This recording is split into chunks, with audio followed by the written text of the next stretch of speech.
Magandang tanghali, ngayon po ay araw ng Miyerkules, ika-27 ng Abril, taong 2016.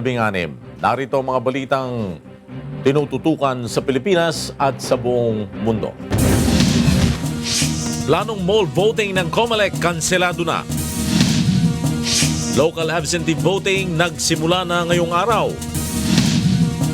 Full alert status itataas na ng PNP bago ang May 1 Labor Day hanggang sa matapos ang halalan.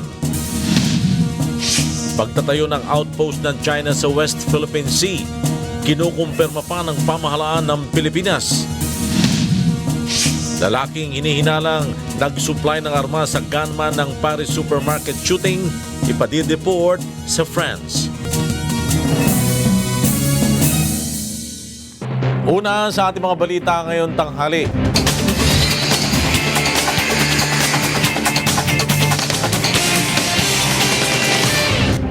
Hindi na itutuloy ng Commission on Elections o COMELEC ang mall voting sa May 9 election. Samantala, ngayong araw na nagsimula ang local absentee voting. Mula sa COMELEC, may report si Victor Cosare live. Yes, Victor. Wala nang botohang magaganap sa mall. Ito ang lumabas na desisyon ng COMELEC matapos magbotohan ng mga miyembro ng on-bank hinggil dito. 4 sa 7 miyembro ng on-bank ang bumoto laban sa pagsasagawa ng mall voting. Una nang nagbotohan ng on-bank sa mall voting noong Marso kung saan iisang commissioner lang ang tumutol dito, kaya sinabi ng komisyon na approved in principle ang mall voting.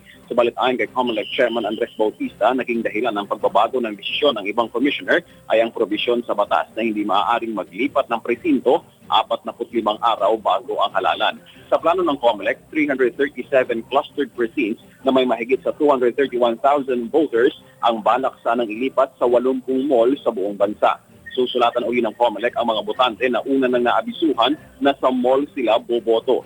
Samantala, nagsimula na rin kanina ang local absentee voting. Sa tanggapan ng COMELEC National Capital Region, bumoto ang mga kawani ng national media.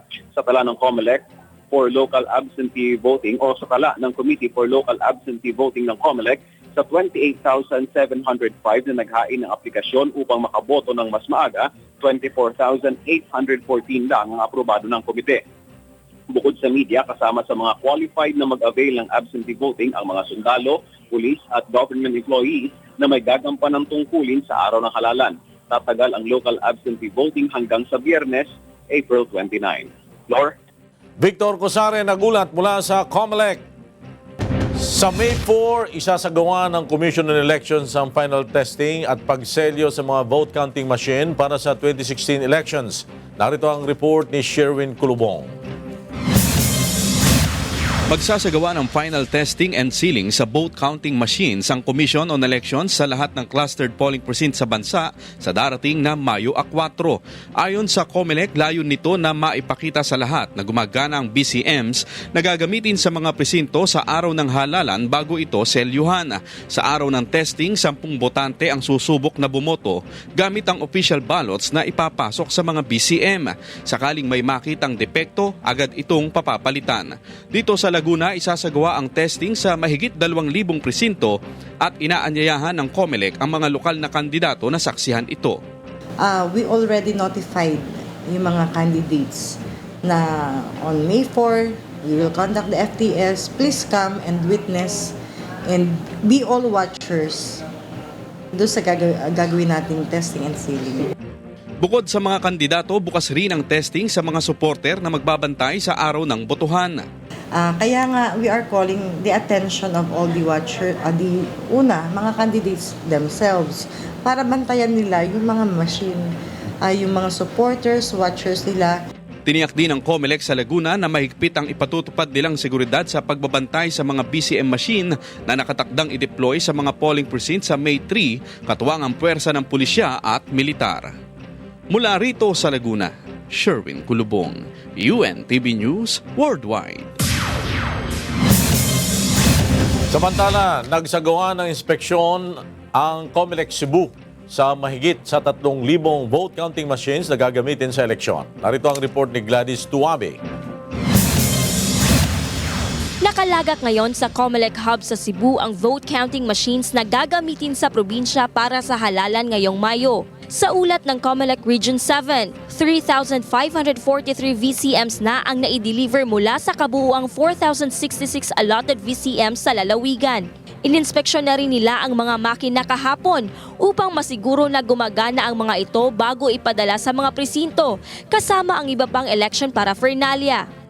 We are expected to distribute all those machines and the paraphernalia by this between May 2 and May 4. Kumpleto na ang ballot boxes habang ang official ballots naman ay inaasahang darating sa 29 ng Abril. Ngayong araw naman ay isasagawa ang final briefing para sa ipatutupad na contingency plan. Samantala, tiniyak naman ng City Election Office na walang mangyayaring hacking sa VCM sa araw ng halalan sa kabila ng issue ng COMELEC data leak. It has been well encrypted ang atuang kuan, ang atuang machines, and also ang transmission is very safe. And we have also our hard copy after that, so that in case worst scenario naatay mga hard copies nga basihanan sa atuang resulta. Dumaan na rin sa training ang mga guro na magsisilbing Board of Election Inspectors at oriented na sa election procedures. Mula rito sa Cebu, Gladys Tuwabi, UNTV News Worldwide. Idineklara na ng Malacanang na walang pasok sa lahat ng tanggapan sa buong bansa sa araw ng halalan. Batay sa Proclamation Number 1254 na inilabas ng Palasyo, special non-working holiday ang May 9 elections. Ang naturang proklamasyon ay nilagdaan ni Pangulong Aquino noong April 25, 2016. Tukayan naman natin ang progreso ng overseas voting sa iba't ibang panig ng mundo. Narito ang report ni Edith Artates. Sa Cambodia, nagsagawa ng 2 araw na field voting ang Embahada ng Pilipinas sa Eli International School sa Siem Reap, Cambodia para sa mga kababayan nating hindi makapunta sa Phnom Penh kung saan naroon ang Embahada upang makaboto. Sa Canada, sinabi ni Special Board of Election Inspector Chairman Reynaldo Ladrica na sa ngayon ay kakaunti pa lamang ang bumoboto sa Toronto at inaasahan nilang dadagsa ang mga botante sa huling linggo ng halalan.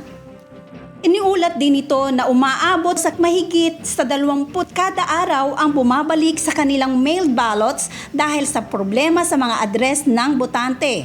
Dahil dito, naglabas ang konsulado ng instructional video sa kanilang website para sa postal voting.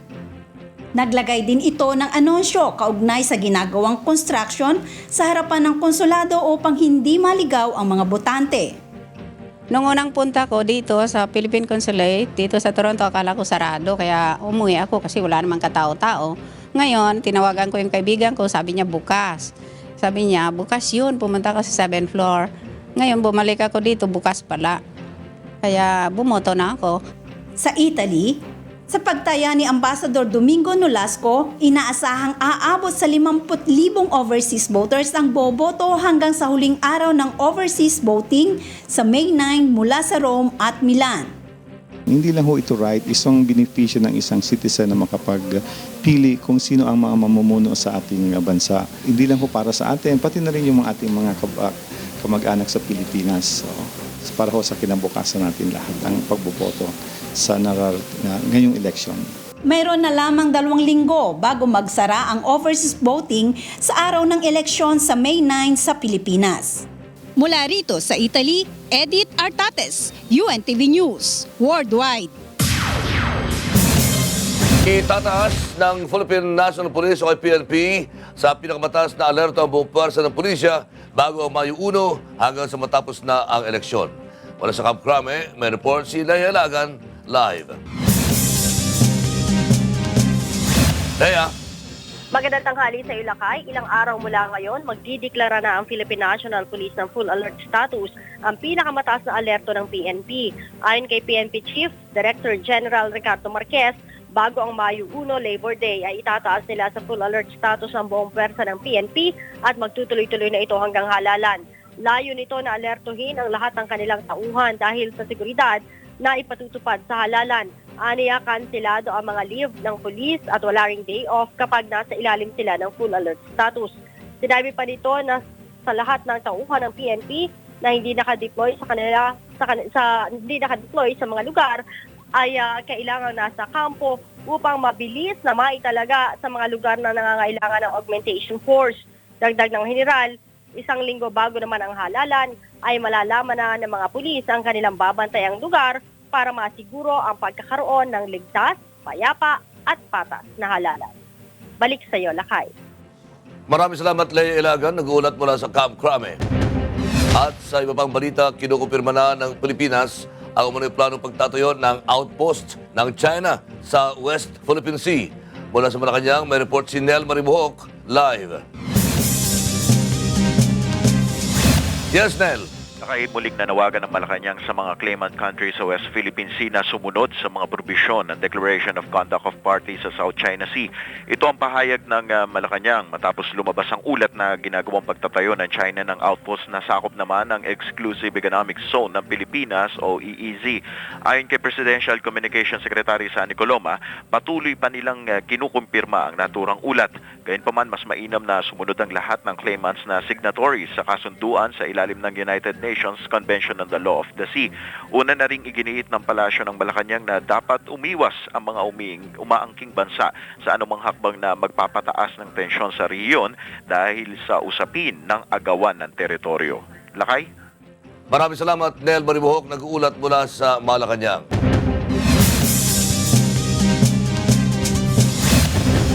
Iniimbestigahan na ng Department of Health o DOH ang sanhi at kung saan nagmula ang outbreak ng norovirus gastroenteritis sa Zamboanga City. Hindi bababa sa 4 ang nasawi habang nasa 700 ang naospital, kabilang na ang mga bata dahil sa norovirus. Ang norovirus na kilala rin sa tawag na winter vomiting bug ay nakakahawa at maaring makuha sa kontaminadong tubig at pagkain. Ang taong infected ng norovirus ay namamaga ang mga bituka na nagiging sanhi ng pananakit ng tiyan, pagkahilo at diarrhea. Samantala, muling nanawagan ng Philippine Rheumatology Association sa publiko na itigil ang pag-inom ng UA Block na isang hindi rehistradong gamot para sa rayuma. Ayon sa FDA advisory, bukod sa hindi ito rehistrado, ay maaari din itong magdulot ng panganib sa kalusugan ng iniinom nito. Ang pagbebenta ng UA Block ay labag sa FDA Act of 2009. Hinihikayat ang lahat na maging mapagmatsyag at isumbong ang mga nagbebenta ng gamot na ito sa report at fda.gov.ph o sa numerong 807-8275. At yan po ang ating health news ngayong tanghali. Magbabalik akong muli mamaya para sa iba pang balita. Balik sa inyo, Flor at Lakay. Magbabalik ang UNTV News. Mga tumatakbo sa pagkapresidente sa May 2016. Jojo Binay, una. Miriam Defensor Santiago, PRP. Rodi Duterte, PDP Laban. Grace Poe, Independent. Mar Rojas Daang Matuid, LP. Roy Senieres, WPP, PMM. Isang paalala mula sa Commission on Elections. Tamang pagboto, tamang pagbilang.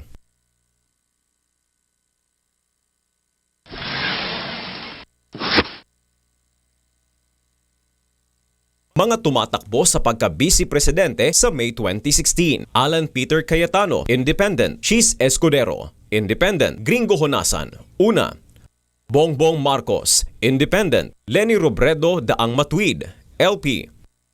Antonio Trillanes IV, Independent. Isang paalala mula sa Commission on Elections. Tamang pagboto, tamang pagbilang.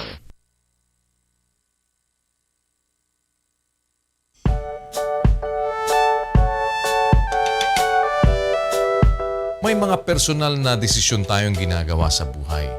At dapat lang na pinag-iisipan natin ng mabuti ang bawat isa sa mga ito. Meron din namang mga desisyon tayong pintig ng puso ang ating pinakikinggan. Kung sa pansariling kapakanan, naniniguro tayong tama ang ating mga gagawin. Yung para sa bayan pa ba ang ating babaliwalain? Ikaw, paano ka pumili? Paano ka ba pumili? Puso at isip.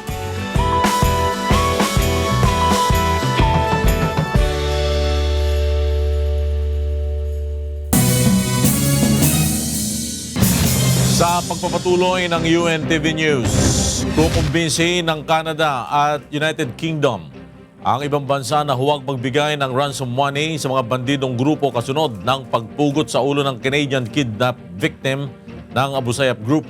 Mula sa Camp Aguinaldo may report si Rosalie Cos, live. Yes, Rosalie. Magandang tanghali, Flor. Pinabulaanan ni Canadian Prime Minister Justin Trudeau ang mga lumabas na ulat na nakipagnegosasyon ito sa Abu Sayyaf Group upang pakawala ng mga Canadian hostage ng teroristang grupo. Bagkus ay nakipagpulong ito kay British Prime Minister David Cameron upang kumbinsihin ng ibang bansang huwag magbabayad ng ransom money upang pakawalan ang bihag ng mga kidnapper. Ayon kay Trudeau, malalagay lamang sa alanganin ng seguridad ng lahat nitong mga kababayang nasa biyahe o bakasyon sa ibang bansa kung magbabayad ng ransom sa mga bandido at teroristang grupong tulad ng Abu Sayyaf. Ginawa ni Trudeau ang pahayag sa isang cabinet retreat sa Alberta, Kananaskis. Ayon pa kay Trudeau, kinakailangang ipaintindi sa mga teroristang hindi nila maaaring ipagpatuloy ang pagpupondo sa kanilang mga karahasan sa pamamagitan ng pangingidnap sa mga inosenteng sibilyan. Pinaslang ang Abu Sayyaf ang 68 years old Canadian na si John Ridsdale noong Lunes matapos hindi maibigay ang 300 milyong pisong ransom money na hinihingi ng grupo kada biktima. May isa pang Canadian victim na nasa kamay ng mga Abu Sayyaf at may koordinasyon na ang Pilipinas at Canada upang tiyaking mapapanagot sa kanilang mga karahasan ang teroristang grupo at masagip ang iba pang biktima. Flor? Rosalie Cos, nagulat mula sa Camp Aguinaldo. Bumisita sa Sulu ang dalawang mataas na opisyal ng Armed Forces of the Philippines o AFP. Mula sa Patikul, Sulu, may report si Dante Amento, live. Yes, Dante. Yes, Flor, magandang tanghali. Alas 10 nga ngayong umaga nang dumating sina AFP Chief of Staff o Acting AFP Chief of Staff Lieutenant General Glorioso Miranda at kasama si Philippine Army Chief Lieutenant General Eduardo Anyo dito sa Sulu.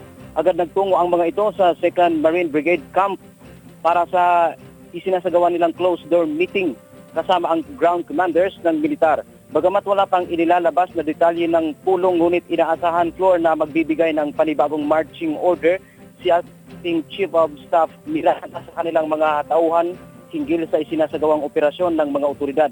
Sa kasalukuyan ay suspendido ang reconnaissance operation ng militar, kaya wala tayong nakikitang lumilipad na attack helicopters ng militar dito kumpara kahapon. Ngunit kagabi ay may tayong mga truck, lulan ang tropa ng militar na pumupunta sa operating area sa Patikul, Sulu. Mga 9 na kilometro mula dito sa aming kinaroroonan.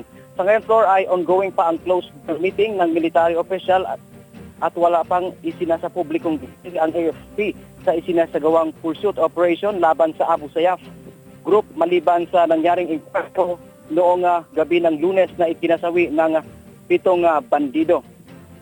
Samantala, Flor, sa mensaheng ipinadala ng AFP Westmencom, kinumpirma nito na may natagpo ang katawan na hinihinala ang ito yung katawan ng pinaslang o pinugutang si John Ridsdale, isang Canadian national, ngunit patuloy pa itong biniberipika sa pamamagitan ng PNP SOCO. Yan muna ang update mula dito sa Patikul, Sulu. Floor. Dante Amento nag-ulat mula sa Patikul, Sulu.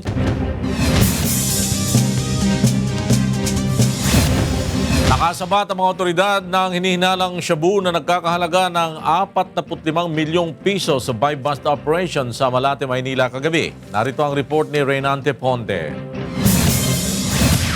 Arestado ang isang Chinese national sa drug buy-bust operation ng mga tauhan ng Criminal Investigation and Detection Group National Capital Region sa Adriatico Street, Barangay 720, Zone 78 sa Malate, Maynila, pasado alas 11 kagabi. Ayon kay Police Senior Superintendent Ronald Lee ng Regional Director ng CIDG NCR, nagpanggap ang kanilang asset na bibili ng 1 kilo ng shabu sa halagang 800,000 piso. Nang mayabot na sa suspect na kinilalang si Norman Hung Wang ang mark money, ay agad na hinuli. Last week pa namin ito sineset na makakuha sa kanya. Ngayong gabi lang namin siya natsyempuhan at kinagat niya yung offer namin. Nadiskubre pa sa loob ng sasakyan nito ang isang maleta na naglalaman ng 8 pang plastic na hinihinalang shabu. Nasa 9 kilo ito at tinatayang may street value na 45 milyong piso. Itinanggi naman ng suspect na sa kanya ang mga illegal na droga. Tapos kala ko kinap ako pero yun. Kaya ako makausap ng pera lang eh. Yan pala, sabi yung bintana ko kanyan. Dinala sa tanggapan ng CIDG-NCR sa Campo Crame ang sospek na mahaharap sa kasong paglabag sa Comprehensive Dangerous Drugs Act of 2002. Reynante Ponte, UNTV News, Worldwide. Inaresto ang isang Chinese national sa Clark, Pampanga matapos na mahulihan ng mga endangered species na pangolin at cobra. Mula sa Pampanga, may report si Joshua Antonio live. Joshua. Yes, lakay na sa kustodiya na ng National Bureau of Investigation ng Chinese National na nahulihan ng endangered species na pangolin at cobra. Kinilalang suspect na si Pei Mizang, 45 anyos at nakatira sa Clark Center sa Pampanga. Ayon sa NBI, isang tip ang kanilang natanggap bandang alas 11 kagabi hinggil sa namatang 4 na pangolin sa isang sasakyan at nang imbestigahan na ay lumabas na sasakyan nito ni Pei Mizang. Agad naman nahuli si Zhang sa isinagawang operasyon kaninang madaling araw. Bukod sa pangolin ay nakita rin ang 3 pang uri ng cobra sa loob ng sasakyan ng Chinese National. Sa ilalim ng batas, ipinagbabawal ang panghuli at pagbebenta ng mga endangered na hayop at ang sinumang lalabag ay maaaring makulong ng hanggang 12 taon at pagbabayarin ng multang aabot sa 1 milyong piso. Ang pangolin o scaly anteater sa Ingles ay isang uri ng nocturnal mammal o hayop na kalimitang aktibo sa gabi. Isa ito sa most hunted animals dahil sa pinaniniwalaang medical qualities nito na kaya umanong gumamot ng iba't ibang malulubang sakit, kaya critically endangered na ang kanilang uri. Bukod sa karne nito ay naibebenta rin umano sa black market ang kaliskis nito sa halagang $3,000 kada 1 kilo. Sa ngayon ay inihanda na ng mga otoridad ang isasampang kaso laban sa suspect, habang ang nasabat na pangolin at cobra naman ay ibinigay na sa pangangalaga ng Department of Environment and Natural Resources. Lakay. Maraming salamat, Joshua Antonio. Nag-ulat mula sa Pampanga. Iba the report sa France sa lalaki hinihinalang nag-supply ng armas na ginamit ng Islamist militant sa pamamaril sa kosher supermarket noong Enero ng nakaraang taon. Kinilala ang pinaghihinalang supplier ng gunman na si Amadi Coulibaly na si Antion Denevi na naaresto sa southern Spain. 4 na nasuwi sa ginawang pamamaril ni Coulibaly sa supermarket noong January 9, 2 araw lamang ang nakalipas matapos ang pag-atake sa Charlie Hebdo office noong January 7, 2015. At sa kauna-unang pagkakataon, nagsagawa ng malawakang protesta ang mga junior doctors sa England kahapon. Tinututulan nila ang ginawang pagbabago ng gobyerno sa kanilang sweldo at oras ng trabaho. Halos 13,000 routine operations at mahigit na 100,000 appointments ang nakansela nang mag-walk out ang mga junior doctor. Ayon sa isang government source na isimuno ng British Medical Association na pabagsaki ng gobyerno sa pamamagitan ng pagtutulak sa mga junior doctor na maging radikal. Pinabulaan na naman ito ng mga nagpoprotesta mga doktor laban sa St. Thomas Hospital ng London.